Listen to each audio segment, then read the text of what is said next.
Hello everyone, आज है 7 नवंबर और आज इस वीडियो में हम बात करने जा रहे हैं एमएमटीसी के बारे में। 80 रुपये का शेयर है, ये सरकारी कंपनी है और इसके नतीजे भी आ चुके हैं। बात करेंगे वीडियो में इसके बारे में, लेकिन उससे पहले अगर आपने अभी तक चैनल को सब्सक्राइब नहीं किया है तो प्लीज़ अभी इसे सब्सक्राइब कर लीजिए, क्योंकि आगे भी बहुत सारे वीडियोज़ हैं जो आपको काफ़ी ज़्यादा हेल्प करेंगे।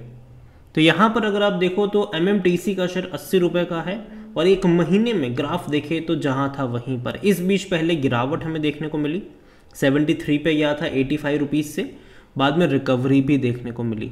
और जहाँ तक एक साल की अगर हम बात करें तो 50% का ग्रोथ है।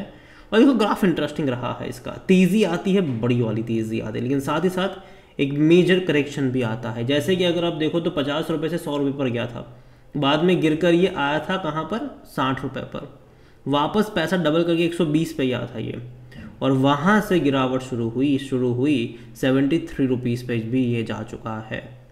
और देखा जाए तो इस कंपनी का बिजनेस कुछ खास नहीं है, ठीक है।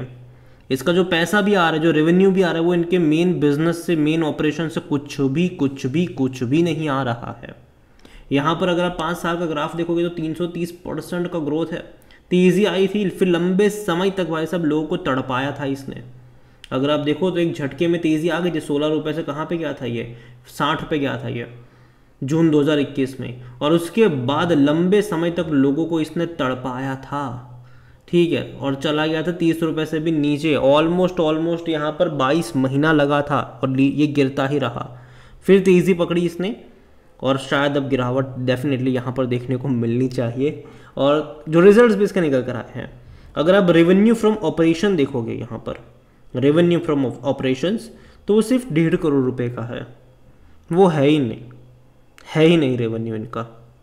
और जहाँ तक टोटल इनकम देखे तो तकरीबन 45 करोड़ के आसपास की है। और वो क्यों है, क्योंकि भैया अदर इनकम से, यहाँ पर अदर इनकम से मतलब जो सब्सिडी वगैरह है उससे पैसा आ रहा है यहाँ पर, ठीक है। तो अगर आप देखोगे तो इनके खुद के रेवेन्यू कुछ नहीं है और इनकम सिर्फ 45 करोड़, जो कि पिछले साल भी 45 करोड़ की ही थी, बल्कि थोड़ी सी ज़्यादा थी, तो कम हुआ है पिछले साल के मुकाबले इनका रेवेन्यू। अगर पिछले क्वार्टर की अगर हम बात करें तो भैया इनकम, अदर इनकम ज़्यादा थी, ठीक है, और यही वजह 141 करोड़ के आसपास का प्रॉफिट रहा था इनका। और जहाँ तक बात करें यहाँ पर, रेवेन्यू रहा था। और जहाँ तक बात करी जाए इस कंपनी के बारे में तो भाई साहब प्रॉफिटेबल है। हालांकि खर्चे भी देखोगे तो तकरीबन 33 करोड़ का खर्चा रहा इनका, ठीक है, 33 करोड़ का खर्चा। तो देखा जाए तो प्रॉफिट बिफोर टैक्स अगर आप देखो तो वो सिर्फ 11.5 करोड़ का है, जो कि पिछले साल भी उतना ही था, ठीक है। और यहाँ पर अगर आप देखोगे तो एक और इनकम इनकी हुई, वो एक्सेप्शनल आइटम है 27-28 करोड़ के, एक्सेप्शनल आइटम।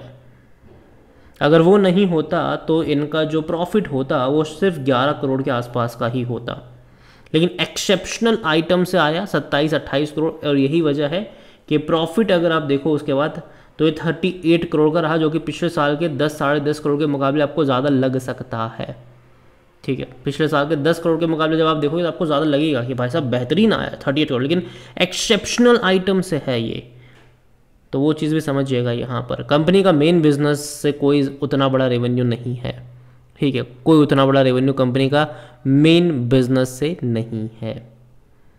जब आप डीप डाउन जाओगे तो पता चलेगा, और जब आप पोर्टल न्यूज़ वगैरह पढ़ोगे तो आपको देखने को मतलब वही मिलेगा कि 200% ग्रोथ पिछले साल के क्वार्टर के मुकाबले। लेकिन जाओगे तो भैया क्यों है ये, वो पता चलेगा। एक्सेप्शनल आइटम है और कंपनी का मेन कोई रेवेन्यू यहाँ पर नहीं है।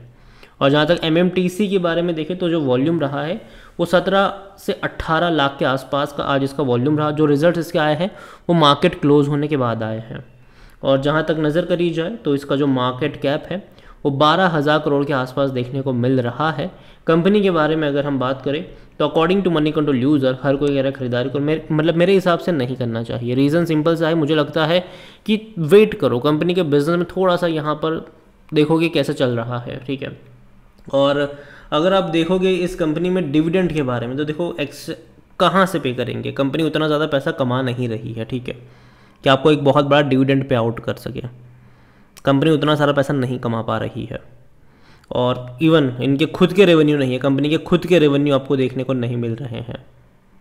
और अगर यहाँ पर आप खुद देख सकते हैं कि एक टाइम था जब कंपनी के रेवेन्यू अगर आप देखते थे तो 30,000 करोड़ तक के रेवेन्यू थे, बाद में गिर गिर कर कहाँ पर आ गया इनका रेवेन्यू, आप खुद देख सकते हो कहाँ पर है अभी। सेम चीज़ प्रॉफिट को लेकर भी, कंपनी एक टाइम पे अच्छा प्रॉफिट कर रही थी, ठीक है, हालांकि लॉस भी था उस टाइम पे, भारी भरकम लॉस भी हो रहे थे इन्हें। और जहाँ तक इनके वैल्यूएशन की बात करें तो जो इसका जो पी रेशो 57 का है, तो पहली चीज़ सस्ता नहीं है। सेक्टर भी पी भी 50 के करीब का है, तो उतना सस्ता नहीं है। कोई भी एनालिस्ट अपनी रिकमेंडेशन यहाँ पर नहीं दे रहा है। फाइनेंशियल्स भी अगर आप देखोगे इस कंपनी के, तो ठीक ठाक वाले फाइनेंशियल्स है इसके, ठीक ठाक वाले फाइनेंशियल्स है, उतने ज़्यादा एक्साइटिंग वाले फाइनेंशियल्स इसके नहीं हैं। और जहाँ तक इनके शेयर होल्डिंग के बारे में देखिए तो सरकार यहाँ पर मेजरली होल्डिंग लेकर बैठी है, 89.93% का स्टेक है। और इंस्टीट्यूशन बहुत कम क्वांटिटी में है, रिटेल के पास ज़्यादा क्वांटिटी है, 7.05% रिटेल इन्वेस्टर के पास है। अदर पार्टी 0.79% का स्टेक लेकर बैठे हुए हैं। डोमेस्टिक इंस्टीट्यूशंस अगर आप देखोगे तो 2.11% पर है वो डोमेस्टिक इंस्टीट्यूशंस। और जहाँ तक बात करी जाए यहाँ पर म्यूचुअल फंड्स की, तो वो 0.04% की होल्डिंग म्यूचुअल फंड्स के पास है। एफआई 0.09% का स्टेक लेकर बैठे हुए हैं यहाँ पर। और जो डोमेस्टिक में भी अगर आप देखोगे तो यहाँ पर आपको इंश्योरेंस में LIC बड़ी क्वांटिटी लेकर बैठा हुआ नज़र आएगा, तो ये चीज़ भी है। और जहाँ तक मैं MMTC को लेकर इतना ही कहूँगा कि देखिए कंपनी के नंबर्स आए वो उतने ज़्यादा एक्साइटिंग नहीं है, और एवरेज में कहूँगा, और कंपनी के रेवेन्यू फ्रॉम ऑपरेशन बहुत कम है ये, तो उस चीज़ के बारे में ध्यान रखिए। और तेज़ी जब भी आती है गिरावट लेकर आती है, फिर तेज़ी आई है, गिरावट शुरू हुई है, मतलब कब से चल ही रही है। अगर आप देखो 120 रुपये के लेवल से गिरकर ये नीचे आया है। उम्मीद करता हूँ कि चीज़ें बेहतर हो इनके लिए, लेकिन अगेन मैं कहूँगा थोड़ी सी सावधानी बरतिएगा। हाईली रिस्की कंपनी मैं इसको मानता हूँ, और इसी वजह से अगर आप खरीदारी बिकवाली कुछ भी करते हैं तो अपने फाइनेंशियल एडवाइज़र की सलाह ज़रूर लीजिएगा। और जो रिजल्ट्स आए हैं वो उतने ज़्यादा एक्साइटिंग मेरे हिसाब से नहीं है। अगेन देखो ये मेरा पर्सनल ओपिनियन है, कोई भी इन्वेस्टमेंट एडवाइस नहीं। वीडियो को यहीं पे एंड करता हूँ। पसंद आए हो तो लाइक करो, शेयर करो चैनल, अगर आप पहली बार तो प्लीज़ सब्सक्राइब करें। और MMTC के बारे में आप क्या सोचते हैं वो भी आप मुझे कमेंट में लिख के बता सकते हैं। Thank you.